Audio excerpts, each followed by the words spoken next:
Et si on vous disait que ce que vous croyez savoir sur la situation en Côte d'Ivoire n'est que la partie visible de l'iceberg? Alain Foka, dans un entretien exclusif en date de juin 2025, vous dévoile ses impressions sur ce qui se passe dans l'environnement politique en Côte d'Ivoire, sans filtre, sans langue de bois. Des révélations, des analyses franches, et des vérités qui pourraient bousculer bien des certitudes. Mais dites-nous, selon vous, la Côte d'Ivoire est-elle aujourd'hui sur la voie de l'apaisement, ou au contraire, au bord d'une nouvelle crise? Réagissez dans les commentaires, vos avis comptent vraiment dans ce débat. Aimez cette vidéo dès maintenant pour soutenir ce travail d'information indépendante. Partagez-la dans vos groupes WhatsApp et Facebook, et restons connectés. Car ce qui va se dire ici pourrait changer la façon dont vous voyez les choses. Alors, nous sommes en 2025 et c'est une année charnière pour plusieurs pays africains. Et je sais que tu suis ces pays parce que tu couvres l'actualité dans toute l'Afrique depuis des années. Le premier pays sur lequel je voudrais qu'on s'arrête, c'est la Côte d'Ivoire. Parce que tu as produit, il y a quelques semaines de cela, un débat sur les élections et la crainte que l'on peut avoir à l'arrivée des élections en Côte d'Ivoire, un peu une sorte de bis repetita. Alors, je voudrais qu'on s'arrête. Déjà, pourquoi avoir tenu à faire ce débat-là sur Infomédia et bien sûr Vox Africa? Pour moi, je pense que la Côte d'Ivoire est un pays phare de l'Afrique francophone. C'est un grand pays. On l'aime ou qu'on l'aime pas, c'est un grand pays et qui connaît des transformations extraordinaires.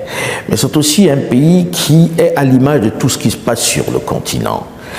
Nous avons un pays où on est en train de répéter exactement ce qui s'est passé il y a quelques années et pour moi ça m'embêterait qu'il tombe encore, qu'il sombre encore dans la violence. Parce que c'est un pays phare et parce qu'on l'aime tous. Je sais que certains diront c'est pas ton pays, sauf que moi j'aime l'ensemble des pays africains et que pour moi si tous ces pays vont bien, l'Afrique va aller bien. Et la Côte d'Ivoire, pour moi, est importante. Alors, quand je regarde aujourd'hui ce qui se passe en Côte d'Ivoire, j'ai l'impression qu'on rejoue un match qui s'est joué il y a quelques années, où on exclut quelqu'un pour ses origines, pour son appartenance à tel ou tel groupe. Et ça me dérange un peu. Ça me dérange un peu parce que je pense que ça doit se jouer sur le tapis vert pour parler de façon un peu sportive, où à la réalité, chacun doit pouvoir compétir. Et j'ai peur que cette exclusion produise encore les mêmes effets qu'il y a quelques années, c'est-à-dire que les gens se déchirent pour ça, tout simplement. Je ne juge pas, je constate. Oui, mais il y a un fait aujourd'hui, et je crois que d'un point d'achoppement, c'est que les opposants à Alassane Ouattara lui reprochent de neutraliser tous les potentiels opposants sérieux. L'ancien président Laurent Gbagbo n'est toujours pas inscrit sur la liste électorale. Il y a le cas de Tidiane Thiam. Je voudrais qu'on s'arrête déjà sur le cas de l'ancien président Laurent Gbagbo. Comment est-ce que vous percevez cela? Parce qu'il a été acquitté par la justice internationale, mais il est encore sur le coup d'une affaire un peu alambiquée en Côte d'Ivoire. Alors comment vous percevez ça? Je trouve que, de mon point de vue, je trouve que c'est absolument ridicule. Pas parce que je suis pro ou anti-Gbagbo. J'ai des opinions et nos relations varient. C'est quelqu'un que je respecte, qui a été président de la République en Côte d'Ivoire. Ce qui me marque, c'est que on a envoyé quelqu'un à La Haye. Il est en prison à La Haye. On le juge en disant qu'il est absent et on le condamne pendant qu'il est absent. À La Haye, il a été totalement acquitté. Il est acquitté. Ouais. Il revient à la condamnation du pays, reste. Oui, on vous dit il fallait être là pour être jugé. Comment il devait faire pour être jugé à la vérité?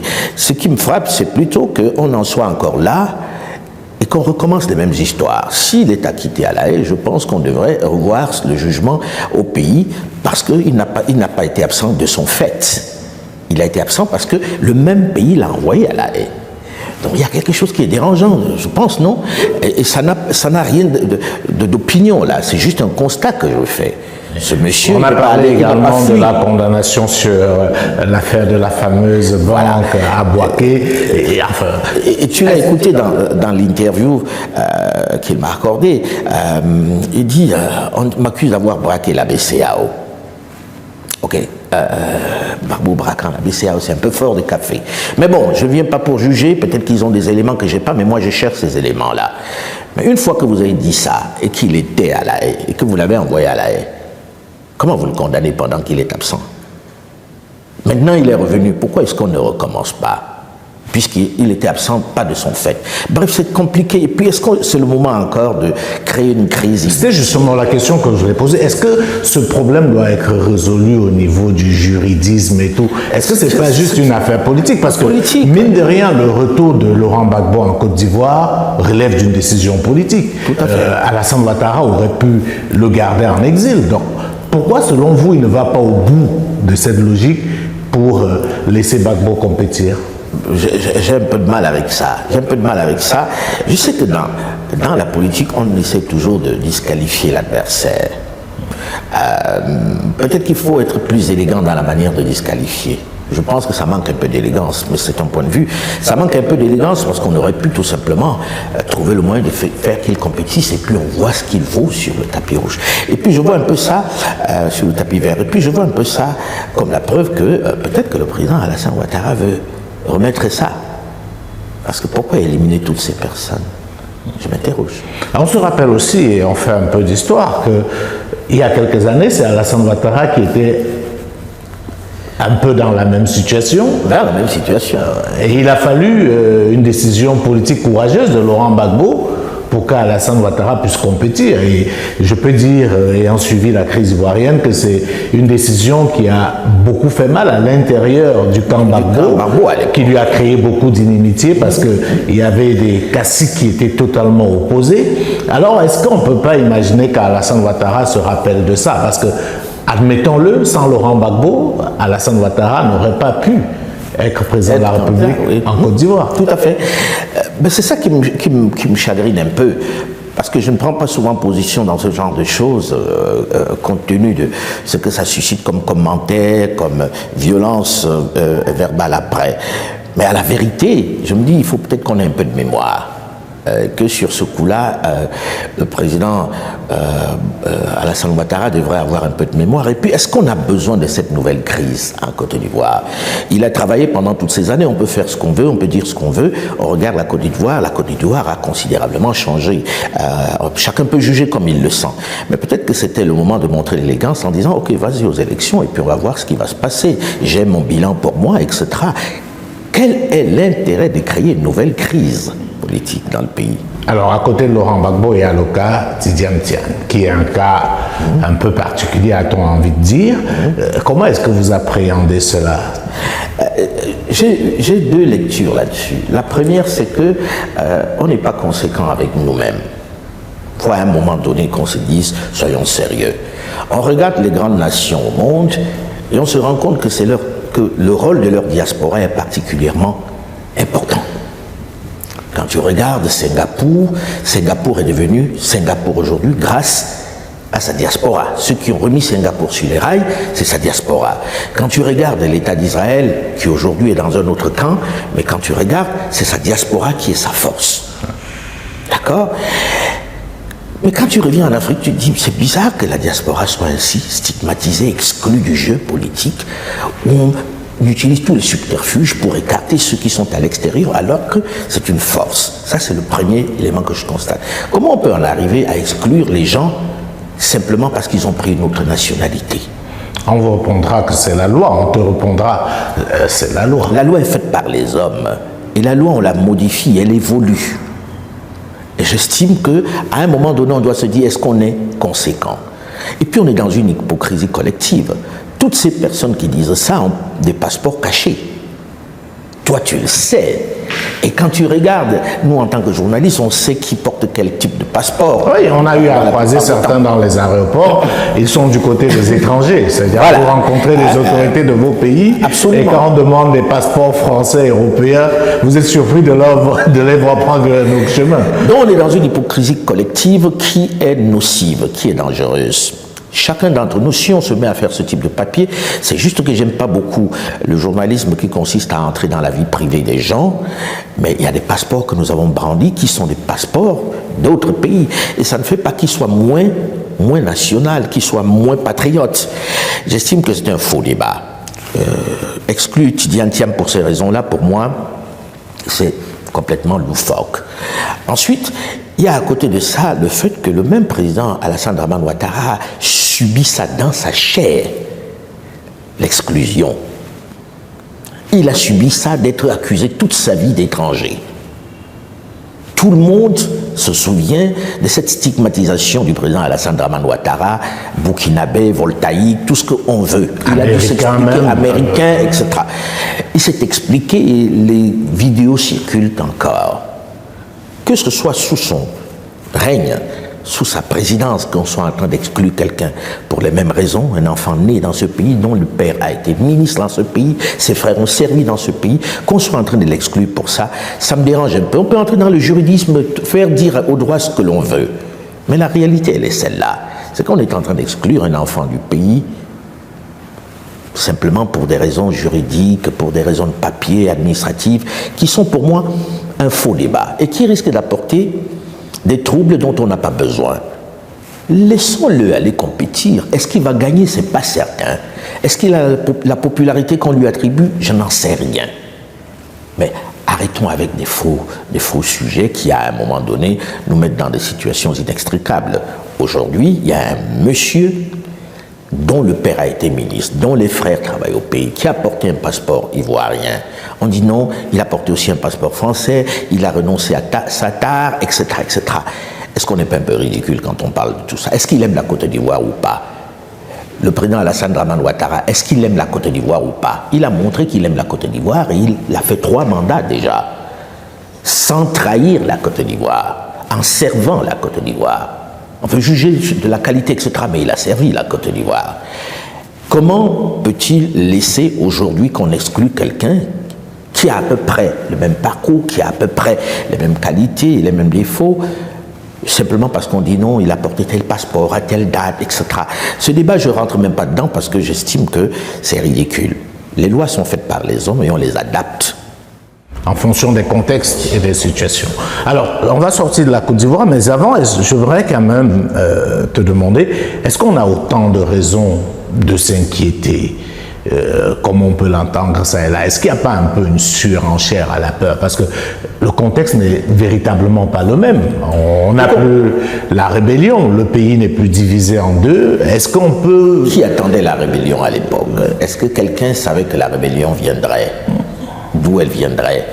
Je pense que plus on diminue les risques, mieux c'est. Et je parle là à des financiers qui savent qu'on doit le plus possible éloigner le risque.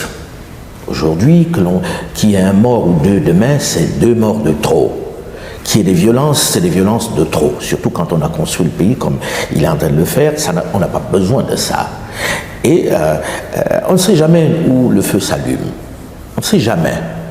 Est-ce qu'on a besoin de jouer avec les allumettes pour voir si ça va? Parce qu'on s'est dit, l'essence est loin. Je ne suis pas de cet avis-là. Il y a un risque. L'exclusion entraîne toujours un risque.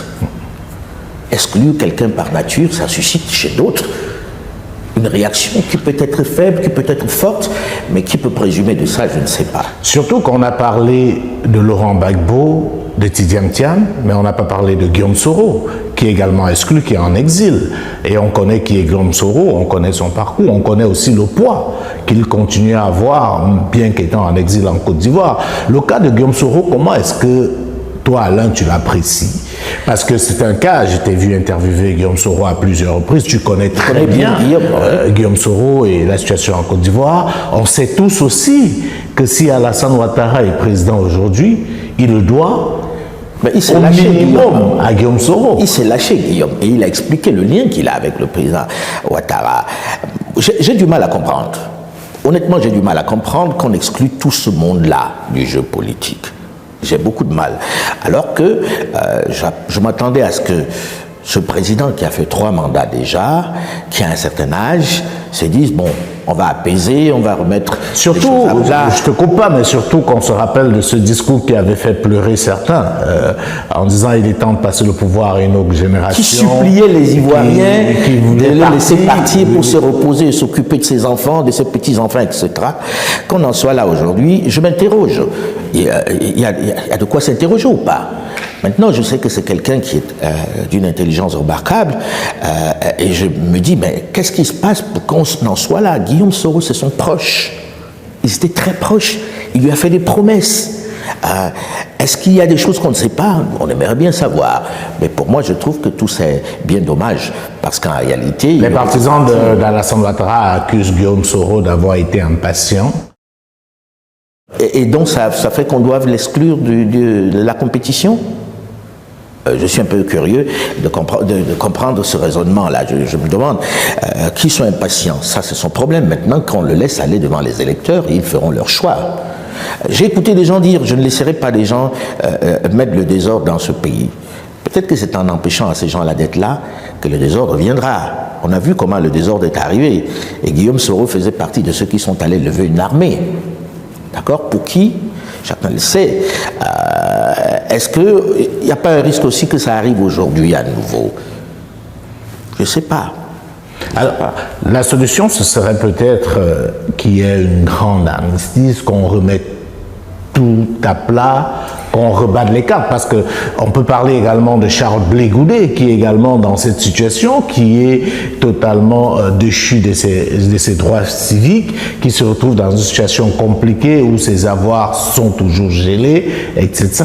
Lui aussi, qui comme Guillaume Soro est un acteur assez important dans la scène. À la vérité, Jules, moi j'y comprends rien. Je comprends rien parce que j'ai discuté il y a quelque temps, juste après que le président Ouattara ait mis le 3e mandat, en disant, bon, ben, je pense que c'est le mandat de l'apaisement. Avec un homme politique que je ne vais pas citer ici et qui était un proche du régime actuel, en disant, ça va être le mandat de l'apaisement. Je me rends compte qu'à la fin de ce mandat, on n'est pas dans l'apaisement parce que je me disais, tout le monde va pouvoir discuter. Et quand le président Gbagbo est revenu, quand Charles... Oui, on a vu des images assez impressionnantes, assez émouvantes. Voilà. Gbagbo, Bédié, Ouattara, on se disait, enfin, c'est le début de la vraie réconciliation. Eh bien là, je suis un peu déçu qu'on n'en soit pas là. Du fait de qui, et puis moi je suis curieux, hein, j'aimerais bien pouvoir l'interviewer, le président Ouattara.